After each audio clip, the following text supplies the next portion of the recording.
Hi, and welcome to the Restorative Wellness Clinicians Corner, video series exclusively for functional health professionals, where we interview the top experts in the latest research, products, tools, and best practices for getting your clients exceptional results.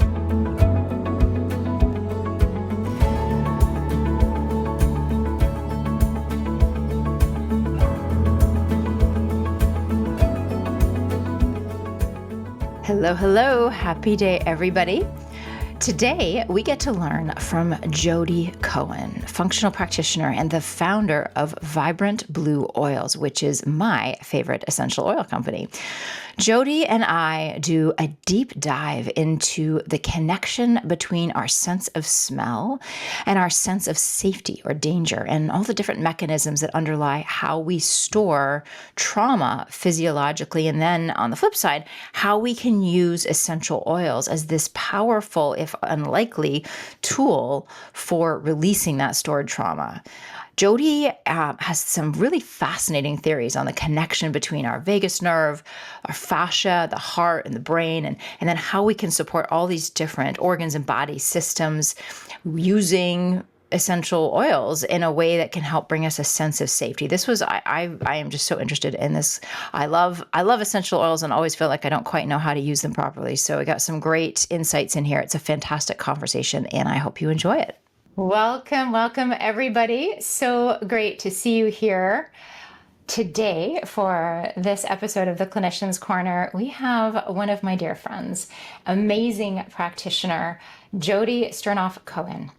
Some of you already know and love her for her incredible essential oils, Vibrant Blue Oils, by far my favorite essential oils. But what you might not know about Jodi is that she is also a best-selling author, an award-winning journalist, a functional practitioner, and she has combined all of this along with her training in nutritional therapy and aromatherapy to create very unique proprietary blends of organic and wild-crafted essential oils.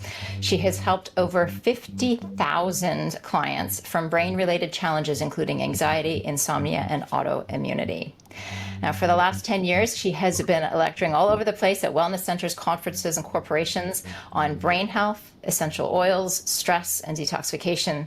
She has been seen in the New York Times, Wellness Mama, Elephant Journal, and numerous publications.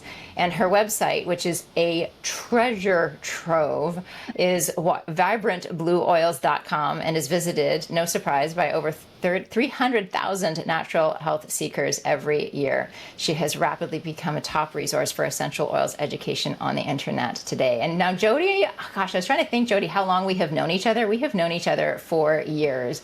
Well, because we're both nutritional therapy practitioners. We are both. Well, and we have lots of nutritional therapy practitioners in the audience. So we have a fellow NTP amongst us. Yeah, I think I met you when we launched the company at the 2013 Nutritional Therapy Association conference when it was still down in Portland, when you still live there. That's amazing. Well, I was definitely there. Yeah. And I mean, one of the things I tell you this all the time, I want to tell our community, what I love is how you have taken there's so many commonalities, probably because of this foundational core training we both have, but how you have taken that and really, the therapeutic use of essential oils. I feel like you understand what's actually happening. There's a lot of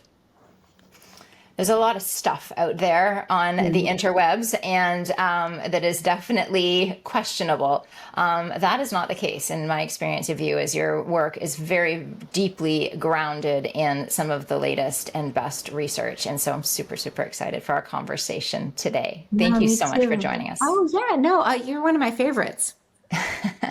Awesome.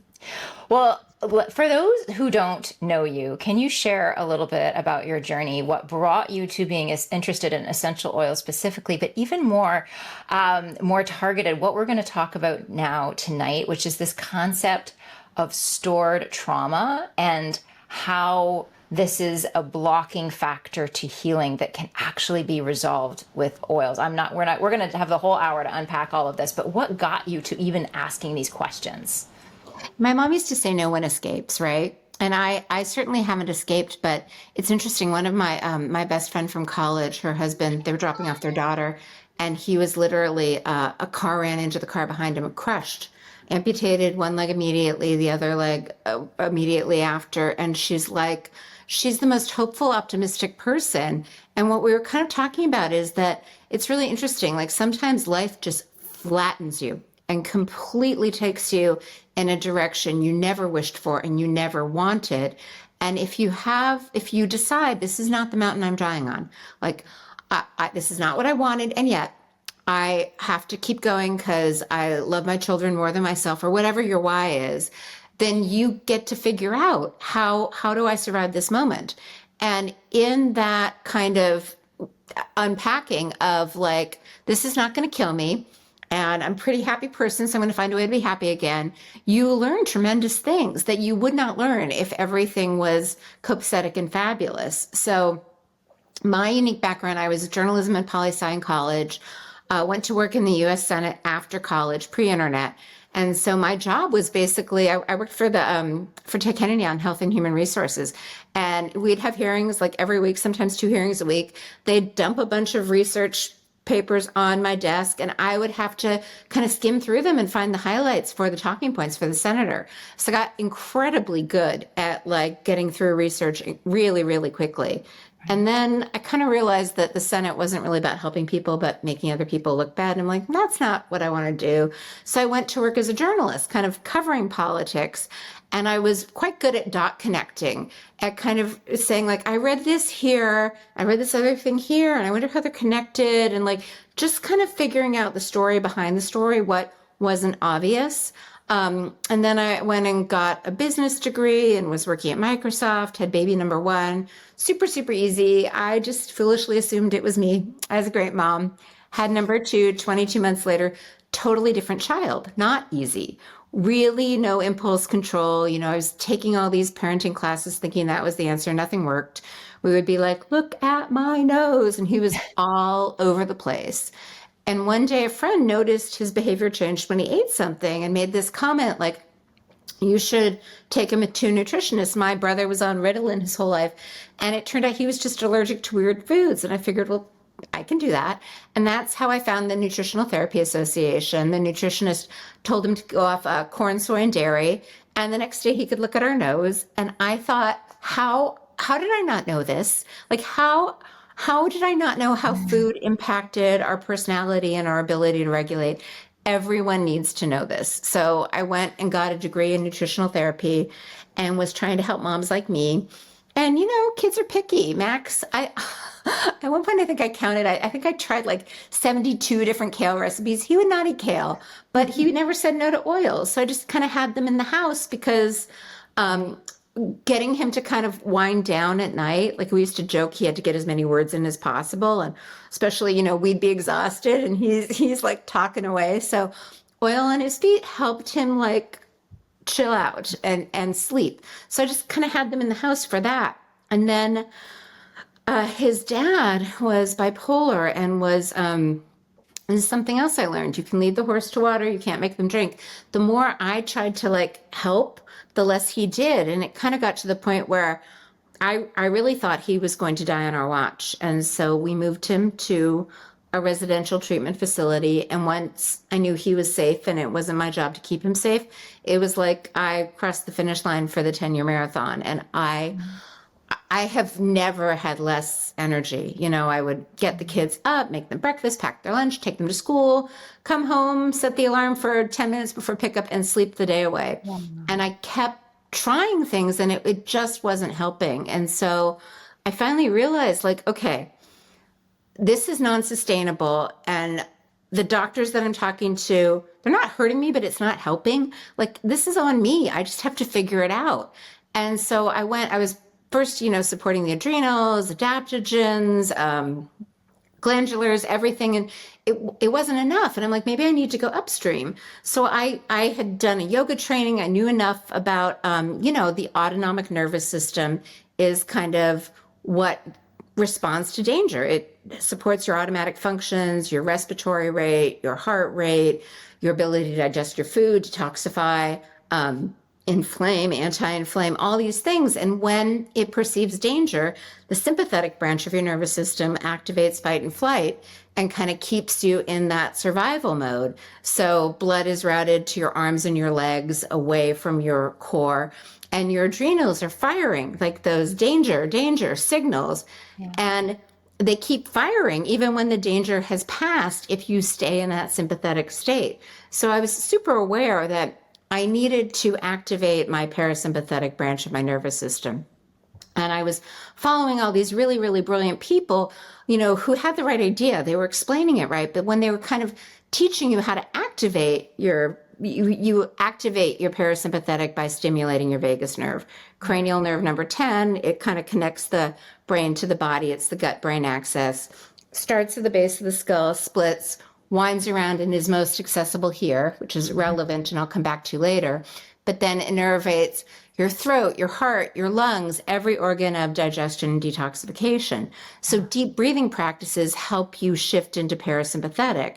Great, except for when you're having a complete panic attack, and that feels hard.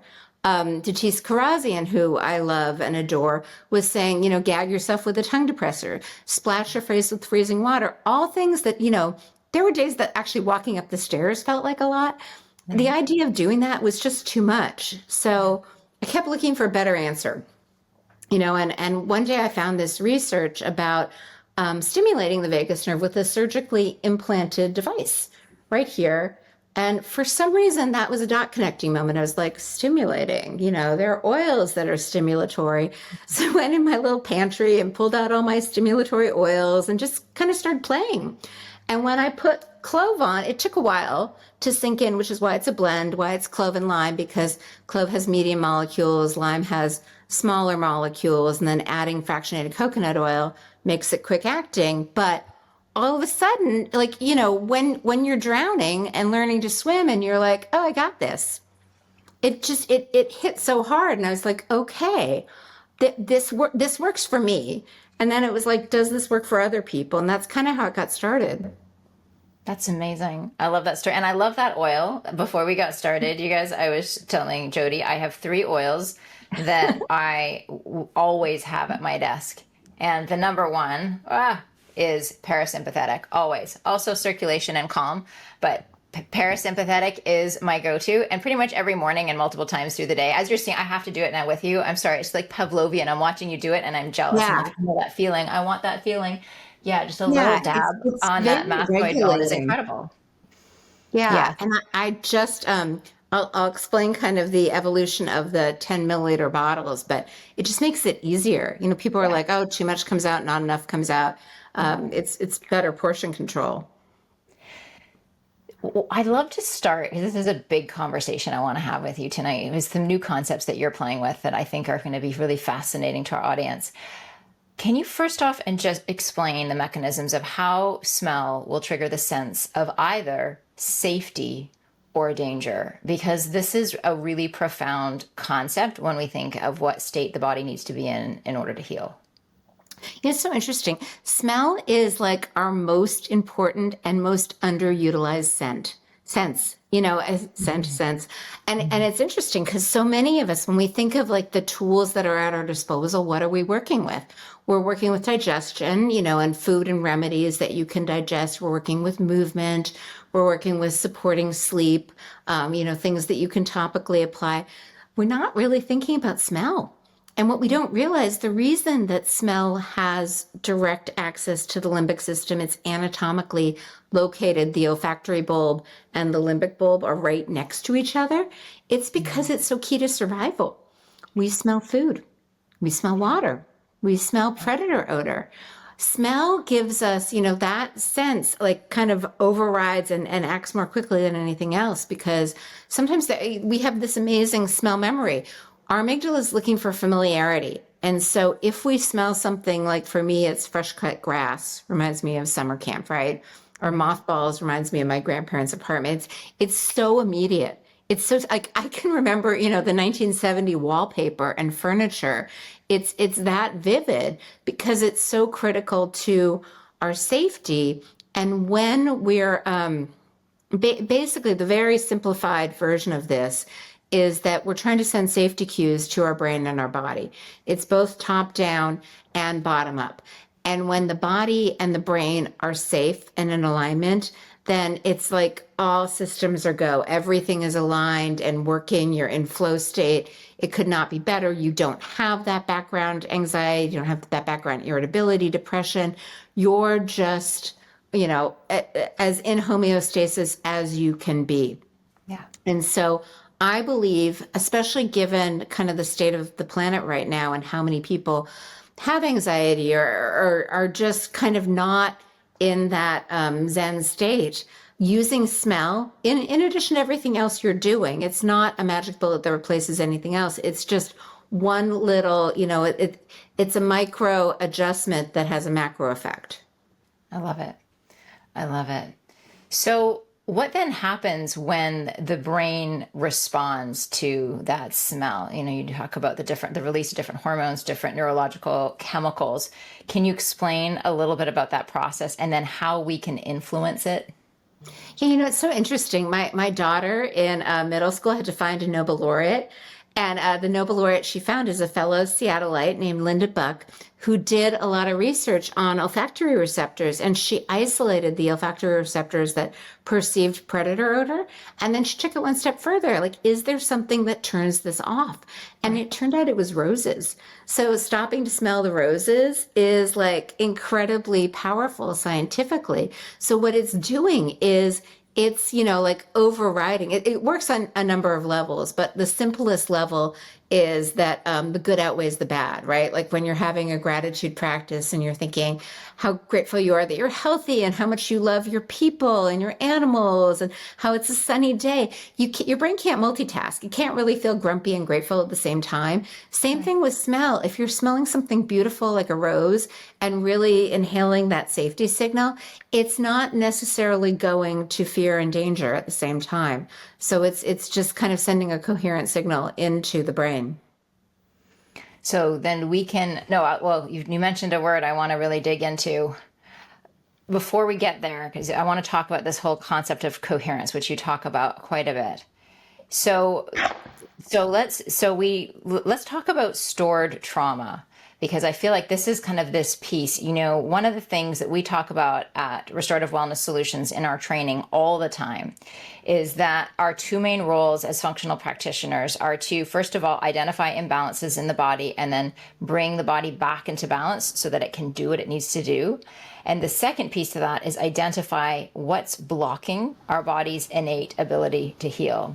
Identify that and remove it. Now, we're typically working on more of a just straight up physiological level, right? Like we're looking at inflammation, we're looking at food sensitivities, we're looking at the gut, we're looking at hormones, with all of these different pieces to the puzzle, toxins, etc. Trauma. And stored trauma. We are energetic beings. This is a really important component. And stored trauma, we know just the idea of ACEs, the adverse childhood. I'm just forgetting what the E is. Experiences, I think it is. Yeah. Sorry. But yes, adverse childhood experiences. These can make a really significant blocking factor to the body's ability to heal. So can you explain about stored trauma? And then let's start down this path of how can we use essential oils to help release that? Yeah, it basically has to do with the amygdala scanning the external environment using your senses and also scanning your internal environment and the signals it receives from both the heart and the fascia.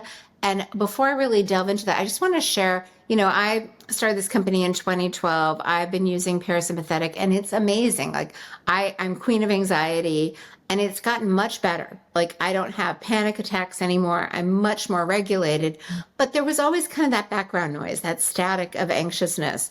And then I started realizing, the lymph surrounds the vagus nerve. I was working on lymphatic drainage so that the neck wasn't congested. It really helped the turkey gobble and helped the lymph. And then I was like, why? This is working, but not enough. So then I started looking at fascia and, we all kind of like brace for impact, armor. So if the fascia in your back is constricted, which, flash forward in my story, my son was killed in a car accident. Talk about, he was 12. Like, I was very much bracing and armoring my heart. So I started unraveling the fascia and really working on the fascia. And one day I was driving, I was late for something, and I realized, Seattle has a lot of bridges. I had to cross a bridge, and it was clear that bridge was closed. It turned out there was a car accident. I didn't know it at the time. But I'm sitting in traffic and realizing I'm probably going to miss this appointment. And the old me would have been spiraling and almost like flailing out, like trying to make crazy traffic turns and get there using alternate routes. And I wasn't doing that. I was kind of very calm, and I'm like, I feel like I could maybe call, since I'm like parked in traffic, and maybe reschedule. And, and I did that. And then a police officer finally came and was like directing us, the super like scenic way home. And I'm like, this is going to take some time. Like, okay.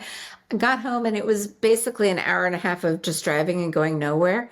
But the thing that was so interesting to me was how different I felt.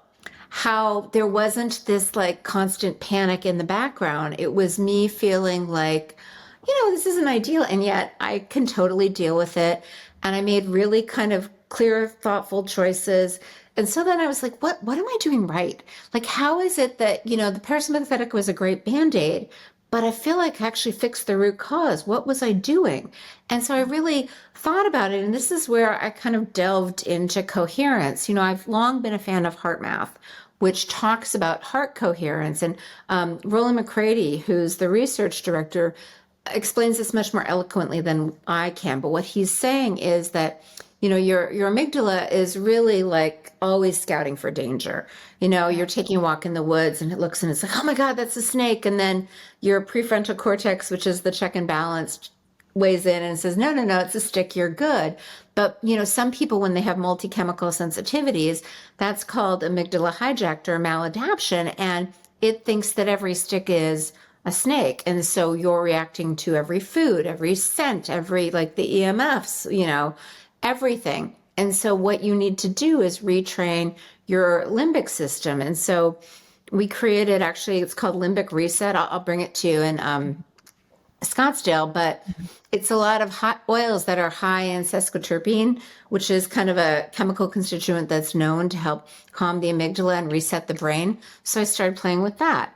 And then I started also, one thing that he said, he's like, you cannot think your way out of trauma, because what's happening is your heart rhythm that adapts to the amygdala searching for familiar. So if you grew up in a household where, everyone was kind of screaming all the time, your baseline is screaming all the time. So if you're now in a relationship that's really calm and peaceful, you sometimes scream because that feels more familiar. So you have a maladapted baseline. And the only way to correct that maladapted baseline is to put the heart into coherence, because then the signal that goes to the brain is different.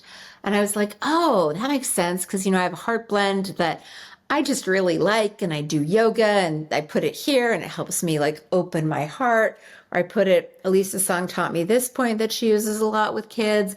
And I'm like, oh, that, I was doing that right. And then he's talking about how the fascia, back in 2012, when I was talking about the vagus nerve, no one knew what I was talking about. Now everyone does, and I'm so grateful, because I think it's really important. But the fascia is kind of like the new wild, wild west. Like, people are like, yeah, it's connective tissue. Yes, and it does so many things that I don't think we really know. Like that whole book, The Body Keeps Score. Yes. I think, the issues are in the tissues. I think they're talking about the fascia. And I also think the fascia is really critical in signaling. I think it's, top down. So we're activating the vagus nerve. So we turn on parasympathetic.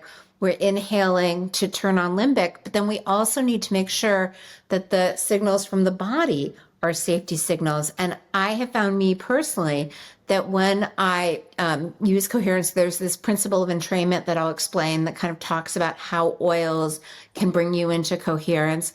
And fascia, it's almost like, your electric panel, right? All the knobs need to be kind of in the right direction for you to get power. Right. I feel like when you do those 5 things in combination, it regulates you in a way that I had not experienced before.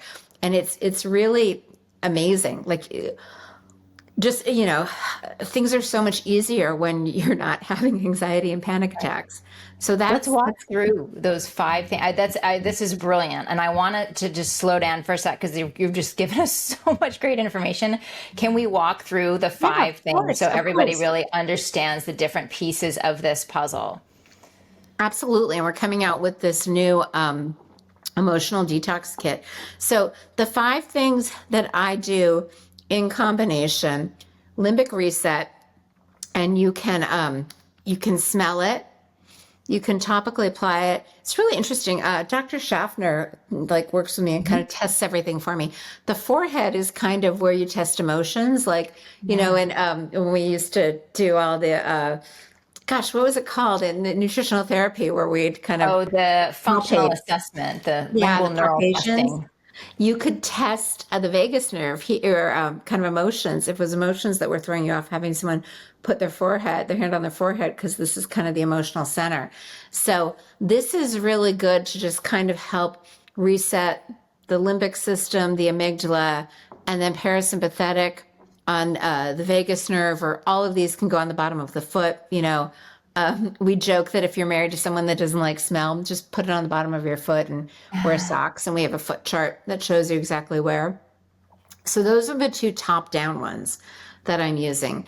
And then to Okay. regulate the bottom up, I use fascia, lymph, and heart. And truthfully, it doesn't matter what order you apply them in.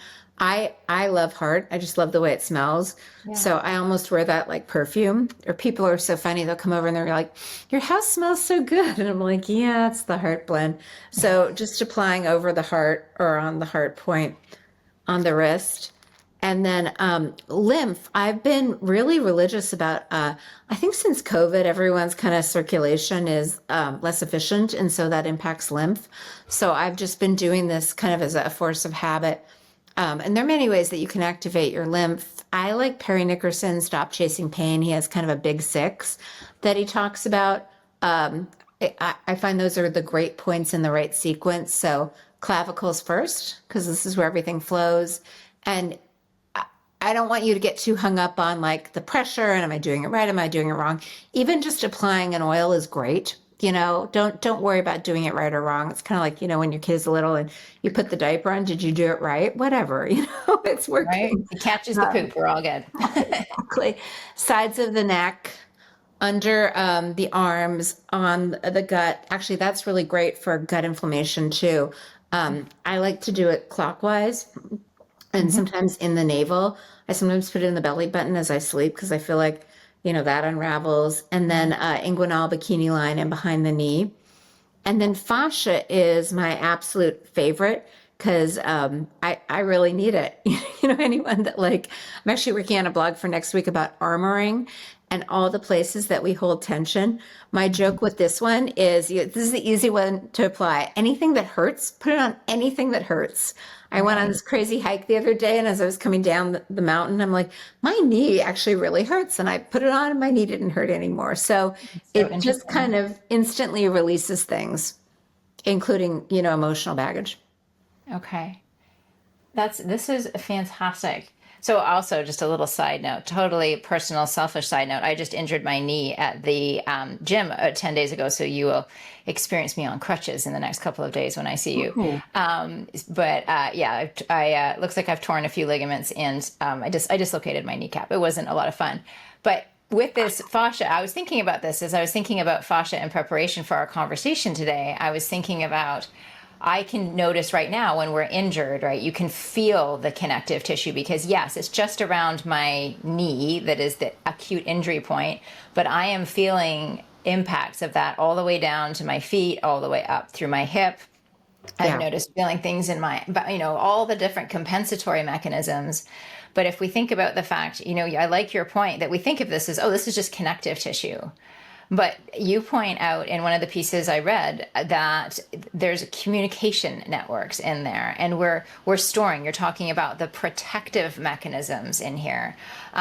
There's, and if there is the fascia, inhibiting even something like the vagus nerve, we have fascia around everything, basically around our organs.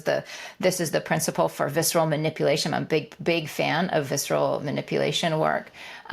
So I can see how you can see how all of these pieces, it seems like, oh, well, we're just talking about getting into our parasympathetic state and, stimulating that vagus nerve. But when we really dig into it, thinking about all the things that can impede the ability of the vagus nerve to do its work and to calm, because if your whole body is in this protective shield mode, all the vagal stimulation in the world is probably not going to get us there.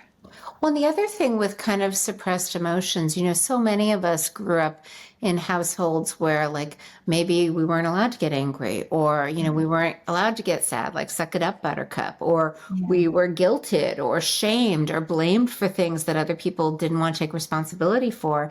And, as a kid, you don't know what to do. So you're just, your coping mechanism is to kind of shove it down, not feel it, armor against it, so you don't need to experience that. And so that can be really terrifying, because I think my joke is, when we don't know what to do, we do nothing. I think a lot of us, we don't know how to release our emotions, so we just don't deal with them. But what happens over time is that they can actually cause, we talk a lot about scars and how scars are interference fields and impede energy flow. It's not just, the C-section scar or the knee surgery scar. We have postural scars from like all of this armoring, or emotional scars, like so many of us who have tight hips. One of my yoga instructors used to say, we stuff our emotions in our hips and that's why they're tight. And sometimes there are certain yoga stretches that stretch the hip. And it's almost like I'll experience the release, like I'll shake or I'll cry or I'll be like, oh, that feeling. One thing I really love about oils is that they're so gentle. It's not like re-traumatizing and reliving it. And you can also really titrate them. This is when you're working with trauma, it's a really, really delicate balance of kind of pushing enough to elicit the emotion, but not pushing so much that you send a person spiraling in response. And so I think smell, and, you receive smell really quickly and you are full with, you have smell satiety, like you go to the buffet and you put food on your plate and you take a certain number of bites and you're satisfied. You don't need more food. Same thing. You put the oil kind of, reasonable distance from your nose and you inhale, and you'll notice that at a certain point you don't smell anymore because you're full. You got what you needed, Interesting. Hey, clinicians, do you ever wonder what really happens behind the scenes when top practitioners tackle complex health cases? Well, you can find out at Restorative Wellness Solutions' upcoming Clinical Success Showcase, a free 4-day virtual event starting on January 27th. Get a first-hand look under the hood as leading clinicians walk you through their most challenging cases, showing you exactly how they uncover things from hidden thyroid imbalances, supporting children's mental and emotional well-being naturally, optimize metabolic health, and restore fertility in complex cases. No theory here. We are going for real cases, real protocols, and real results. Each session includes step-by-step analysis of symptom intake, lab work, and a detailed discussion around how each practitioner crafted a targeted, personalized protocol for their client. There will also be an opportunity for live Q&A where you'll have the opportunity to get your questions answered. Join us daily from 12 to 2:30 p.m. Eastern, January 27th through the 30th, to master the clinical strategies that get breakthrough results. Get your free pass to this virtual event now. Simply head to the show notes and click the Clinical Success Showcase link. I'll see you there. Interesting. That's fascinating. I'm just going to stick with this fascia component for a moment. Up until talking with you about this, I've always thought of fascia release as something that needs to be done manually, right? Like I'm thinking about rolling, I'm a marathon runner. And so I roll out my legs incessantly, or I use, the good old fashioned, or I guess it's not old fashioned, but the fascia blaster. That thing has really helped me, or scraping, or these different manual techniques. Can this, I'm assuming this just works alongside it. Can this Yes. be done in place of it? Um, that's a wonderful question. I actually I like Deanna Hansen's block therapy.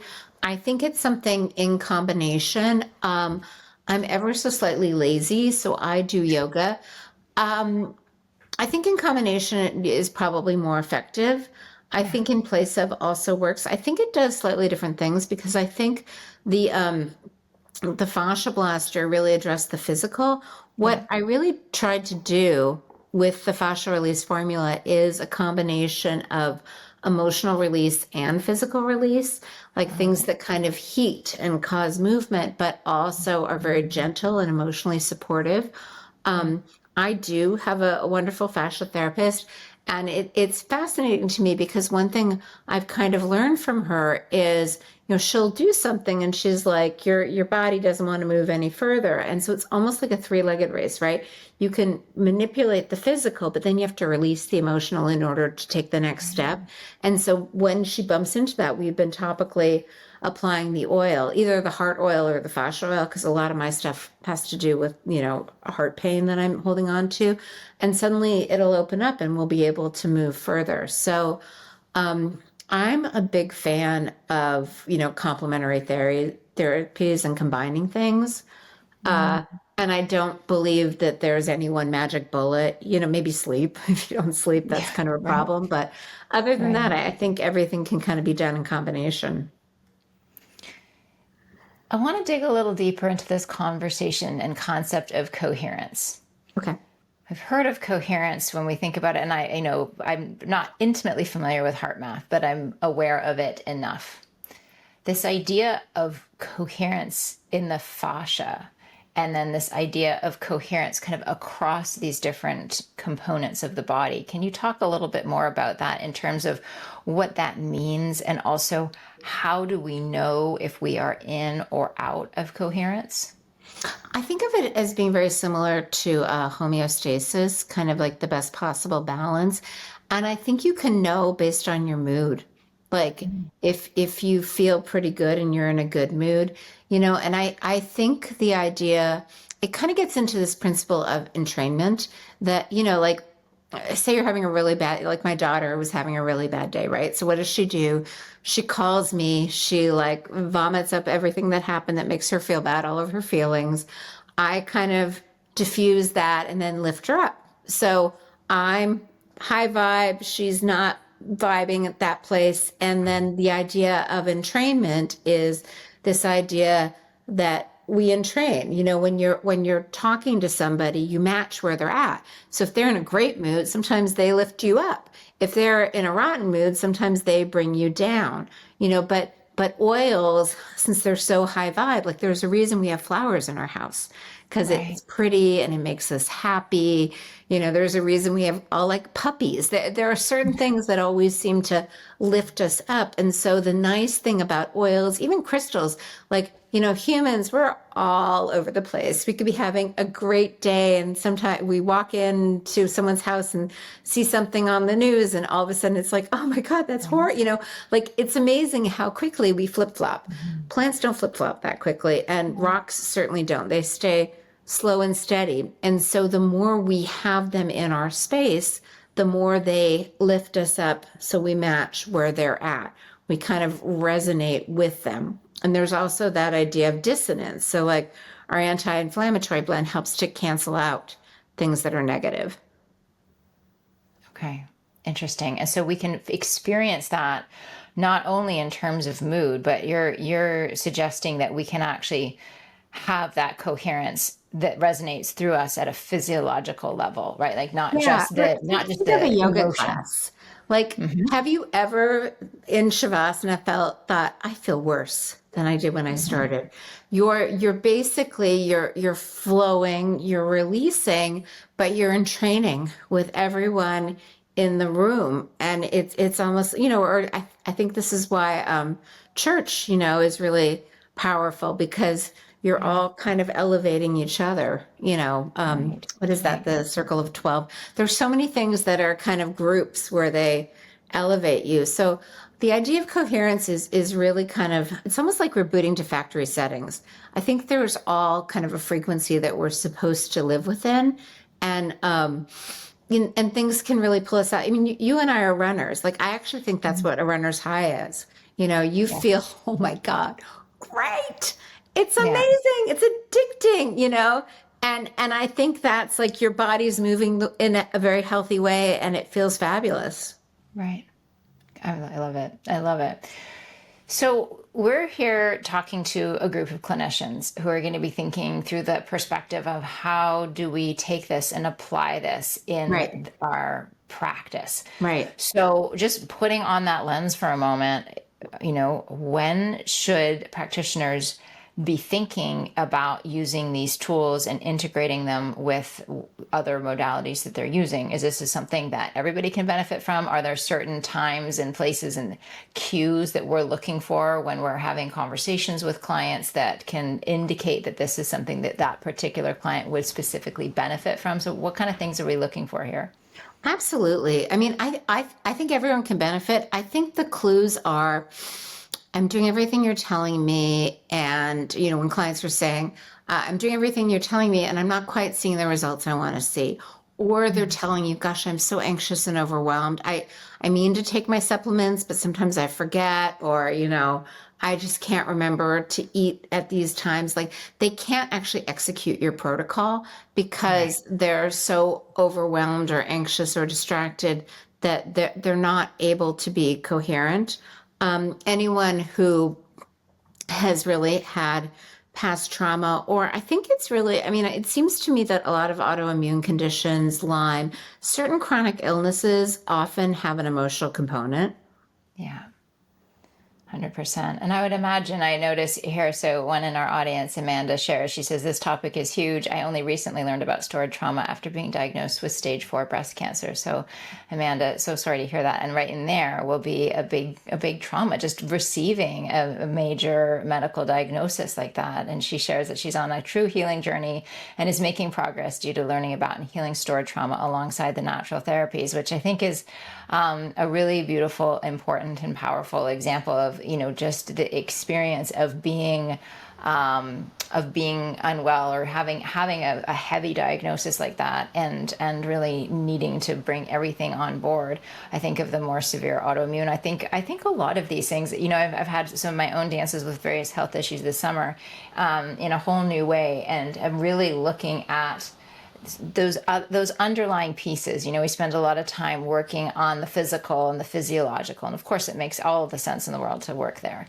But there's these gifts, these lessons, these other layers to the healing that I think are so important and are necessary for a full and complete healing, not just the resolution of the thing, but creating an environment where that thing doesn't just come and take you out again, kind of cut you by the knees.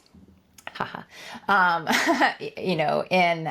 in a few months or a few years, right? Like just what are the bigger lessons? So I feel like these supports can put us into a place where we're able to receive those lessons a little bit more clearly. Would you agree with that?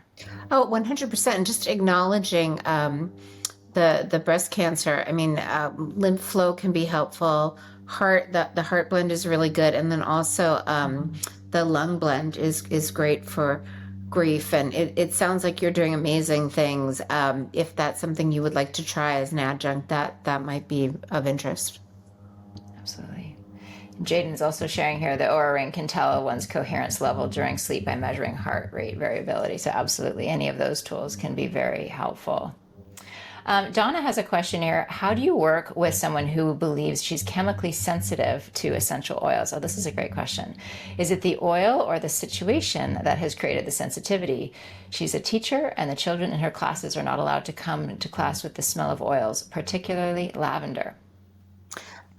When people are really sensitive to smells and to oils, that is usually a signal to me that we need to support detoxification, specifically lymph, liver, and gallbladder. So I usually start with binders, and get them to try that, and maybe layer on castor oil packs and liver supplements, if they're open to it, coffee enemas, I find that's an example of like multi-chemical sensitivity, that their liver or drainage is working at capacity. And so every little thing, it's like the people that are allergic to every food, they can eat three things.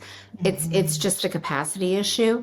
And so if we can kind of take things off the plate, I also have played with foot baths for that. Like I find that kind of at 3 days on, 1 day off, it helps the lymphatic system move. So I would just shift gears and focus on lymph and drainage. I went through a period, I started a heavy metal chelation detox, and then a cell tower suddenly went up 20 feet from my house. And so I was electromagnetically sensitive to everything, and I thought it was me. And our dear friend, Dr. Christine Schaffner, said, no, you're just over capacity. Just start draining more. And all of a sudden, like, it doesn't bother me anymore. So, and mold can also impact that. So, 100%. that can make you more sensitive to smell. 100%. So I've got this whole list of questions. A lot of these things we have already touched upon. So we've talked about this protocol with the 5 pieces. So the limbic, I have 4 of the 5. I'm excited to see you and get my hands on that 5th with the limbic piece. So we've got the limbic, the parasympathetic, lymph, fascia release, and heart. Right. Are there other protocols and other adjuncts that can really help? I'm thinking about, you've done some really interesting work around this, like the brain stem and the communication between the brain and the body. Yeah. Talking a lot about some like clearing the pathways, and just, this is a place where, both we think of the lymph flow, but we also think of fascia release. And as somebody who has a chronically like rock hard neck and also tends to headaches, I was learning about this with interest and thinking about that communication pathway and how much can just get constrained in there. So can you talk a little bit about that piece? Yeah, absolutely. And just to answer, it's funny. Like I've been doing this for 12 years. We have tons of kits. They're all kind of designed around NTP stuff. So detox support, gut repair, stress release, blood sugar balance. But yeah, the neck is an obsession of mine too. One thing that, was really interesting to me, there's this concept of a vagus nerve toxicity or a vagus nerve infection hypothesis. This idea that, basically, think of a traffic jam, right? The road is under construction. There should be 4 lanes on the freeway, but there's only 1. And maybe that stretch of only 1 is like 20 feet.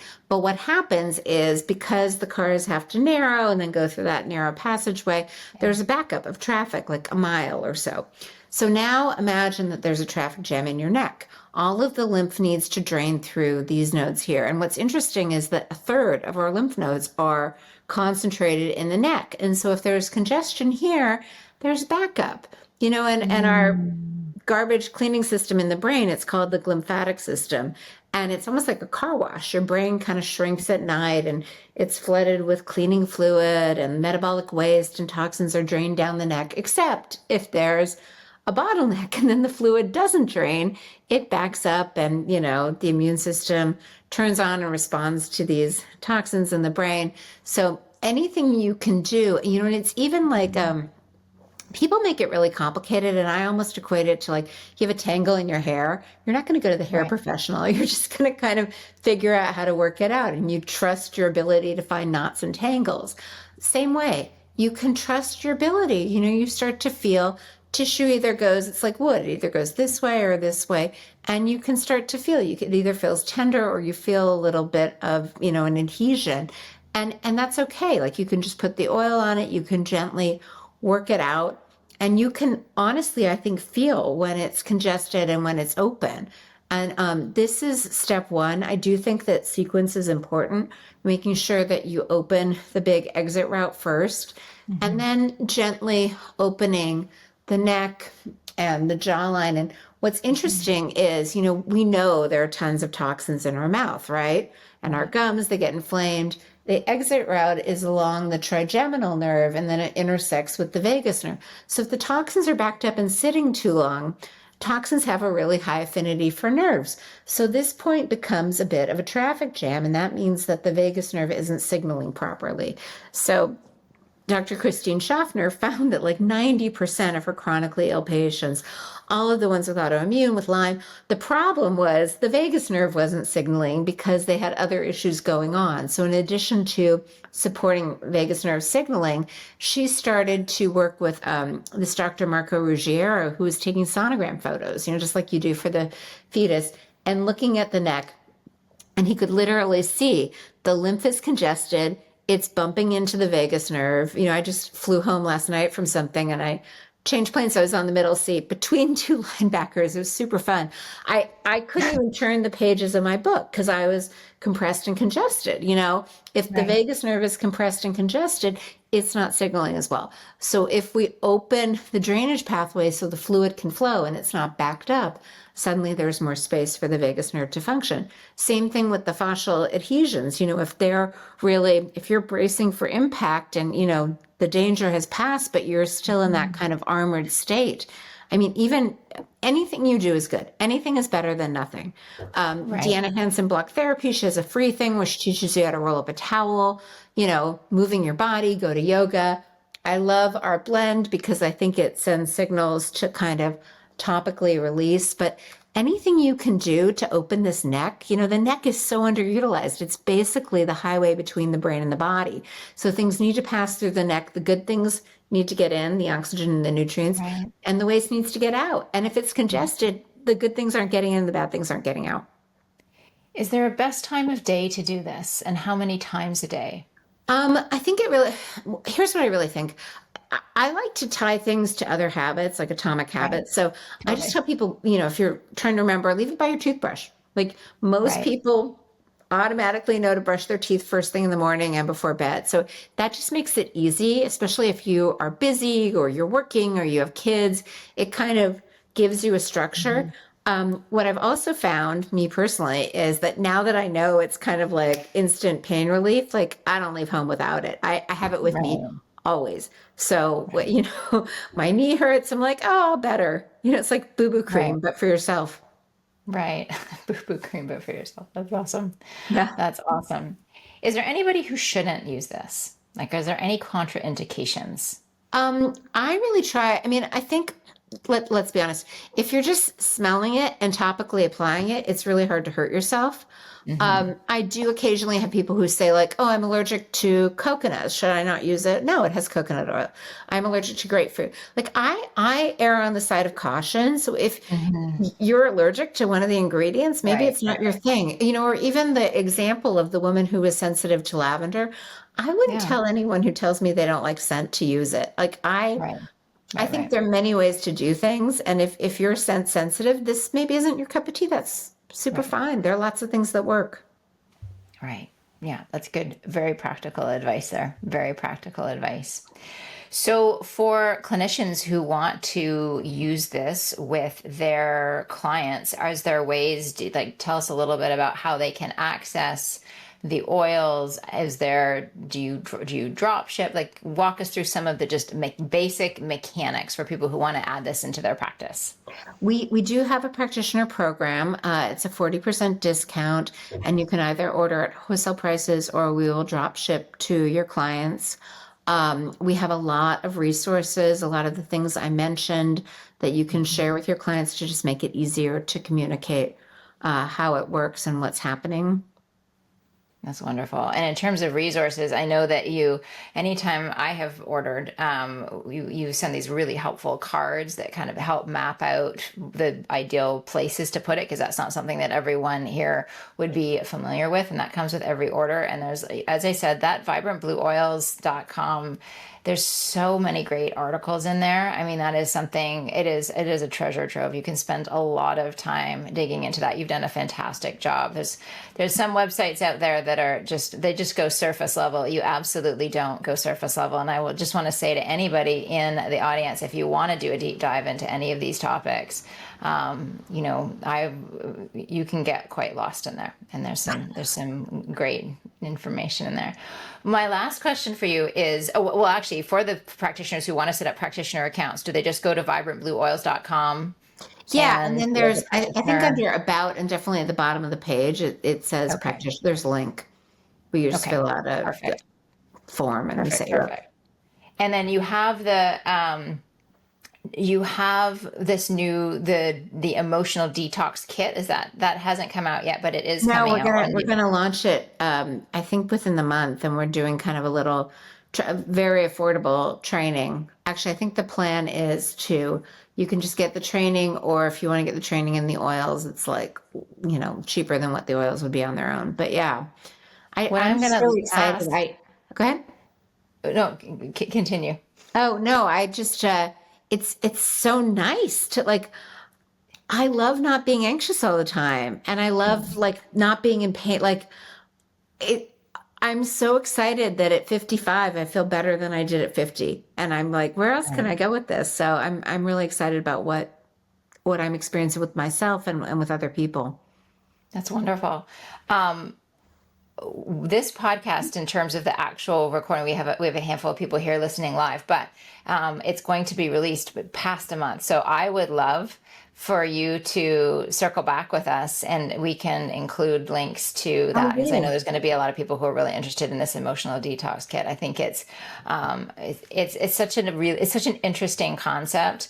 I love the ritualization of it, this moment for self-care, just doing some of that lymphatic massage, connecting in with your body, having an opportunity, a little bit like with meditation, when it just gives you an opportunity to just align everything, just taking that moment. A lot of our self-care strategies can be so I don't know, at least maybe this is just me, but it sort of just gets lost in the hustle and bustle of the day, you know?